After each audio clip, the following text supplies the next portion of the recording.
But I said to my mother, how can it be hailing when the sun is shining? There was, I heard this noise hitting the house going blip, blip, blip, blip, blip. And she said, oh, here, I'll show you what's going on.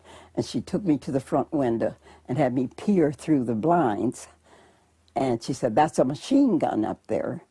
And your country, you see the American flag on it, your country is shooting at you. It's not hailing. And this was a great surprise to me. You see, I was just 6 years old. Never occurred to me my country, 'tis of thee, would shoot at me. They tried to kill all the colored folks they could see. They try to kill everything they see. It don't make any difference whether you're rich or poor. They try to kill you if you was colored. All down here. All down here, they tried to kill them. Gun dealers, well, they just was giving them out to whites. They go out to kill you. And that is literally what happened. What's good, family? It's your boy Governor Jake back with another video presenting facts over fiction to give you the knowledge that you've been missing. So when you come to the channel, put your emotions to the side and make sure you hit that like and subscribe. Now, family, today I have a video highlighting some of the survivors of the Tulsa race riot of 1921. I took portions of the 2008 documentary Before They Eyed to compile this video. I definitely encourage you all to watch the full documentary.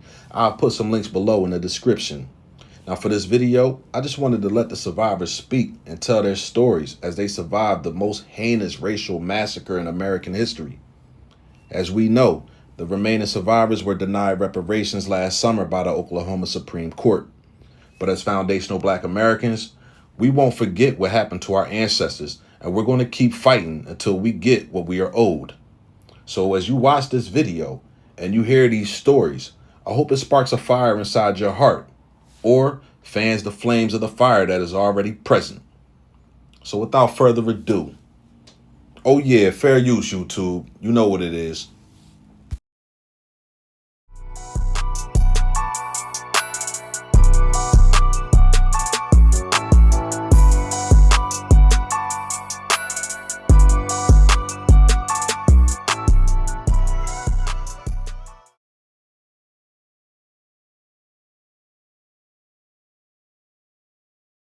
"58 years after the end of slavery, African Americans lived in a period of overt and legalized racism. In search of a better life, of freedom, they endured the Trail of Tears and settled in Tulsa, Oklahoma, the most prestigious Black community in America. Greenwood expanded to incorporate 35 blocks of homes, 21 restaurants, 30 grocery stores, 2 movie theaters, a hospital, banks, numerous churches, libraries, pool halls, and its own bus and cab systems. Its population of 10,000 boasted numerous doctors, lawyers, and other professions. On May 31st, 1921, a would-be lynching at the courthouse was thwarted by African-American men, including World War I veterans. The white mob erupted into violence. The Black Wall Street was the most vibrant and successful Black community in America. There were children and teenagers growing up educated and affluent.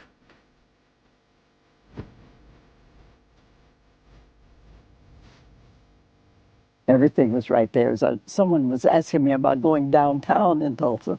I said, I think I only went downtown one time before I was 6 years old, because we had everything we needed in the neighborhood. We didn't have to go downtown. Because of the riot, the oldest building in Greenwood dates from 1922. Black Wall Street Memorial, Pioneers Gardens, 1996.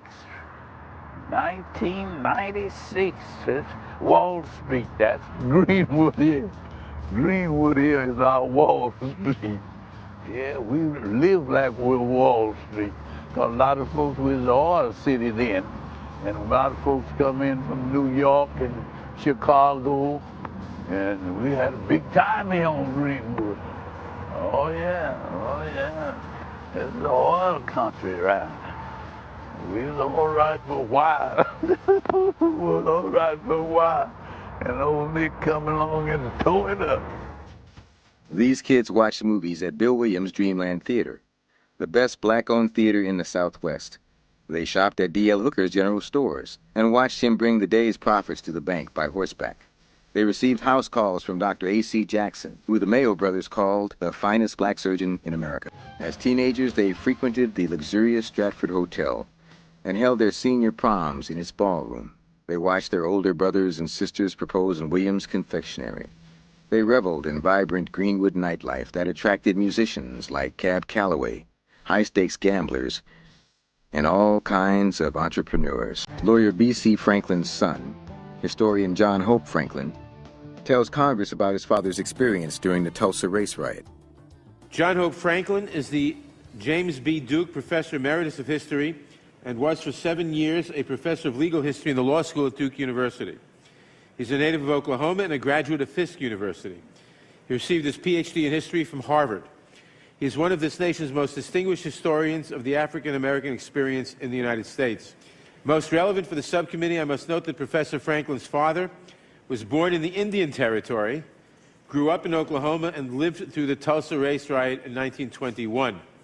He himself moved to Tulsa when he was 10 years old, just 4 years after the Tulsa riot, and witnessed firsthand the impact the riot had on Tulsa. Thank you, Mr. Chairman. Early 1921, he went to Tulsa to open a law office. We were to join him at the end of the school term, where my mother was a teacher and I was a student. But after we had packed and were waiting for him to arrive to escort us to Tulsa, on the second day of waiting, my mother learned through the Muskogee Daily Phoenix that there was a riot in Tulsa and that there were many casualties. For some days, she did not know whether my father was living or dead. She finally got a note from him saying that he was unharmed, but that he had been detained in Convention Hall for several days. He said that he could not bring us to Tulsa. The whole town where we would live had been devastated by fires and by murders and by all kinds of activities that prevented a normal procedure in that part of the community. And so we had to wait. We waited for 4 years before we were able to move to Tulsa. Many years, the best kept secret. Children in the white part of town grew up not even knowing that there had been a riot. The mayor of Tulsa, the first woman mayor of Tulsa, Susan Savage, told me that she was a grown woman, although she had lived in Tulsa and had born there after the riot, that she was a grown woman before she even knew that there had been a riot. It wasn't until I got to OU in my junior year in college that I heard anything about the Tulsa race riot, and I just couldn't believe it. A sort of culture of silence had settled down, and no one spoke of it, except in the black part of town, where they spoke of it in hushed tones and did not want to convey the impression that they had been defeated and almost destroyed by the action that was taken. I was afraid for a long time, and still thanking God that I was still alive, that my family was alive, and that we were all together and they were trying to start over. I say the reason our people didn't talk about it, we were afraid of it starting again. And that's what most of us felt. Why tell our children who were growing up and feel more animosity in their hearts? So we've got a climate of hostility, of barbarism that is widespread in the years from 1918, called the Red Summer of 1918 because there were so many riots, down through 1922 or 3. On May 31st, an incident in an elevator changed everything. He was a shoe shine boy. When he stepped on the elevator was not quite aligned with the floor. So he tripped and he fell and he grabbed the little 17 or 18-year-old elevator operator. And the people who were standing there getting off of the elevator or waiting to get on said that he had attacked her. You couldn't make eye contact with a white woman. Confusion spread, but hatred grew. Folks just went crazy. And, you know, during those days, that's all you had to do was put the word out that some black had assaulted some white. No one bothered to check to see whether it was true or not. You just grab your gun and go start shooting at somebody. The day of the route, well, it was just, you know, an ordinary day. Well, that evening, they had some commotion going, and they was going to hang a young black man for touching elevator operator. What happened at around 6 or 7 o'clock that evening, well, a group of black men had said, but we're not going to let them hang this guy. See, we're going to go up to the jail and you know, and help the jailers, whatnot, protect him. The World War I veteran Obie Mann led the group. Black men, women, and children were killed in great numbers as they ran, fleeing for safety. We got to the bottom of the stairway to see our front door being splintered and people rushing in with shotguns and pistols. I wasn't in the riot, no kidding. But I was in the race. Remember how many, but you could look up, you'd hear them. They were flying low. When I looked up, I heard there were 2 planes up there just humming on me. About 2 blocks, about like he is there. And that frightened me just out of my wits. And I ran on up the track, over the track, and there was an old chicken coop over there. And it was full of people running in to dodge the bullets or to keep from being shot. Eldora's hid in that chicken coop for her life, crammed together with people who were shot and bleeding. She wouldn't leave until her father physically dragged her out. This wasn't Germany in 1940 or Darfur in 2006. This was Oklahoma, 1921.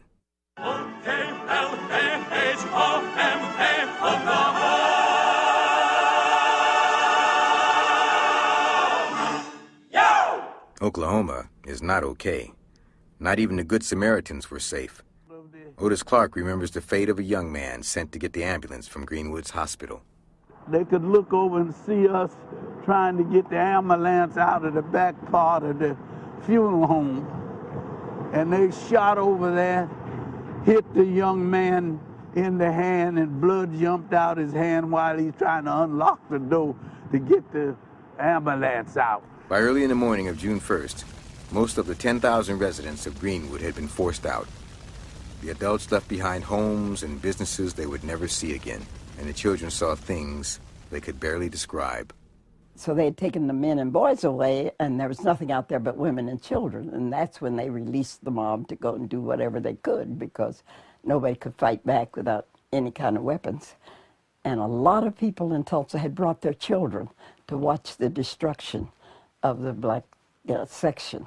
So Mama just got up on top of a rock and preached at them. And she said, this will be visited upon these little children to the 3rd and 4th generation, like the Bible says.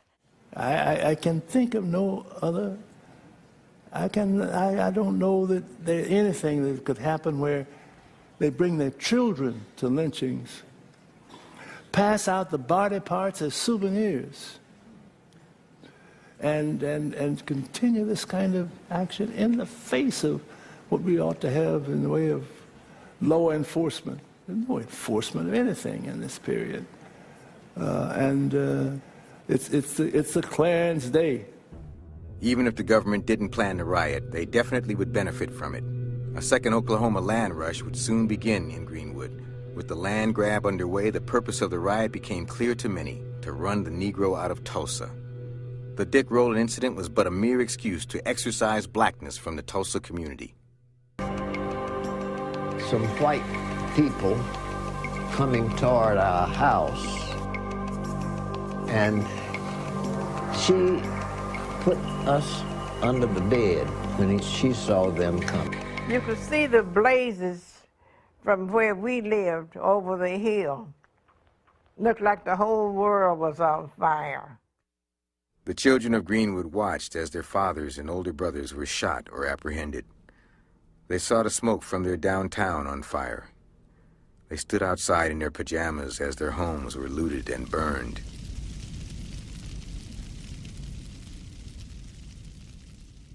I was very upset because they came through the backyard with those big pine things lighted, you know, the kinds of things that they set fires with, and they burned my doll clothes first. Grandma had made my doll beautiful clothes, and they were hanging on the clothesline. And to see them burn my doll clothes was my real first encounter with real prejudice, you know, because my parents hadn't told me that there were people who hated other people because of the color of their skin. And so when I saw them burn my doll clothes and then come in and set my grandmother's bed on fire and then chop up the piano and break up the records and steal, of course, they took anything that was good. And that's why I insisted these were not just ignorant mobsters, because they were very selective in what they took. For example, they broke up Mama's Caruso records, which she prized above life, but they didn't break the old rugged cross. They took the sterling silver that Mama just got for Christmas, but they didn't take the old knives and forks with the ivory handles, you know, that we ate breakfast with. In the meantime, rabid hoodlums, now turned loose without restraint, helped themselves to things of value more than useless to complain. Guns were taken by the hundreds, ammunition all in sight. Reign of murder, theft, and plunder were the order of the night. My mother and my grandmother and all of my uncles and aunts were herded into the fairgrounds, and they were like cattle. And you would think that they were the bad guys by the way they were treated. Lined up in the streets, homeless and disarmed, they were still targets of hate. The black people were marching down Elgin Street to the ballpark, and people drive by and shoot at them. We came up on an old lady, and she said she was 101 years old. She was laying in the street, and then wasn't anybody around or anything, and she could hear the guns, the shots and things. So Mama stopped to help her, and then Mama told us to go on with her sisters, but we wouldn't do it. And we started jumping up crying, and she told us, well, you must stay then with me, but I can't leave this old lady. Obie Mann and the other war veterans took up strategic positions around Greenwood to ward off the invasion of the white mob. A one-legged man named Pegleg Taylor single-handedly held down Standpipe Hill, the highest ground in Greenwood, while Mann led the defense of Mount Zion Baptist Church. Exhausted and bleeding from a shot, Obie Mann was relieved but suspicious when the whites ceased firing and waved a white flag. Sadly, his mistrust of the white man would have served him well, for when Mann and the others ceased firing, the whites broke through the line and lit the church on fire. Mann shot his way out of the burning church with a wounded man on his back. With the blood of more than a dozen white invaders on his hands, he was marked for death, but under the cover of night he escaped and made it all the way to Toronto. With the armed men routed, the white mob flooded into Greenwood. America's renowned black surgeon and past president of the State Medical Association, Dr. A.C. Jackson, was shot by a white teenager as he held up his hands above his head. He was not killed instantly. His body was thrown into a truck where he was dumped into the convention center, where after hours of suffering without medical attention, he bled death. An African-American couple living off of Archer, grandparents, we are told, kneeling in prayer in their home as whites come in and put bullets in the backs of their heads. The next morning, there had been an African-American man, legless, had a cart, sold pencils in front of the courthouse. A group of whites took him, put a rope around his neck, and drug him to death downtown. Until early in the morning, the next day, Greenwood fought valiantly to defend itself against the invasion. But when the whites killed Pegleg Taylor and rolled their machine guns to the top of Standpipe Hill, it was over. The sun would never rise on Black Wall Street again. Next time the children saw Greenwood, it was like a picture from World War I. Some of their families were taken in by their white employers, but most remained in refugee facilities under the eyes of the National Guard. It was the largest mass displacement of African American homeowners until Katrina devastated the lower Ninth Ward. And as we were leaving our house, we were out in the street. The street was full, and so was the railroad track. Just the whole breadth of the railroad was filled with people. Some weren't dressed. Just some come up in their night clothes and house shoes because they didn't give them time to get anything. Just had to get out right then. They searched us as we went in. They brought us some hamburgers and pop. And they announced over the loudspeaker, if you know anybody that can come get you out, you can go home. But we don't know whether you have a home or not. I could never erase the sights of my first visit to the hospital. There were men wounded in every conceivable way, like soldiers after a big battle. Some with amputated limbs, burned faces, others minus an eye or with heads bandaged. There were women who were nervous wrecks and some confinement cases. Was I in a hospital in France? No, in Tulsa. Were it not for the Red Cross, a lot of people wouldn't have even got their wounds treated or been given a hot meal. The days were bleak and hopeless for many, but a few were fortunate enough to find that their house had been saved. We lived across the street on Marston and Elgin, and there was a white family, poorer than we were, lived across the street from us. And when these firebugs would come to set our house afire, these white people would go over there when they left and put the fire out. That's how our house happened to be saved during the riot. But many of these children returned to find their homes, their clothes, and the lives that they knew were gone forever. It was a horrible time. And I don't remember that I had my brother was a baby, and he would wake up during the night just screaming. And the doctor, finally, Mama and them carried him to the doctor, and he said that he was something like nightmares. He would just scream, wake up in the night screaming, and he passed shortly, wasn't too long after the riot. And then you didn't have little children having heart attacks, but said he had a heart attack. The Massacre of Greenwood would go down as the most devastating race riot in American history. The numbers don't seem real. 300 people killed, 10,000 homeless, families with no homes, children with no schools. We had just entered into high school, but the thing that riot tore up everything. The riot tore up even our school. We couldn't go to school. Dozens of people, black and white, remained unaccounted for after the riot. Rumors persisted of a mass grave somewhere in Tulsa. At last, Clyde Eddy, an eyewitness to many of the riot's atrocities as an 11-year-old, came forward with first-hand information. There were several bodies buried in Oak Lawn Cemetery. Well, I know they were because I saw them digging the pit down there for them. So I belong to the Historical Society, and I called up and I said, hey, I saw that piece in the paper this morning. I said, I know there's bodies buried because I saw them down there digging the big hole and going to place the bodies in it. The dimensions of the cemetery had been altered since 1921, and no bodies were found precisely where Mr. Eddy indicated, but his memory didn't fail him. It appears that we have some kind of hole cut area. It appears to have vertically cut walls. There appears to have a relatively flat bottom to it. It is a fairly extensive size pit in the ground. It certainly could qualify as a mass grave. My stepfather was down there in this mess on Greenwood. We didn't see him till the next afternoon, and we thought he might have been killed.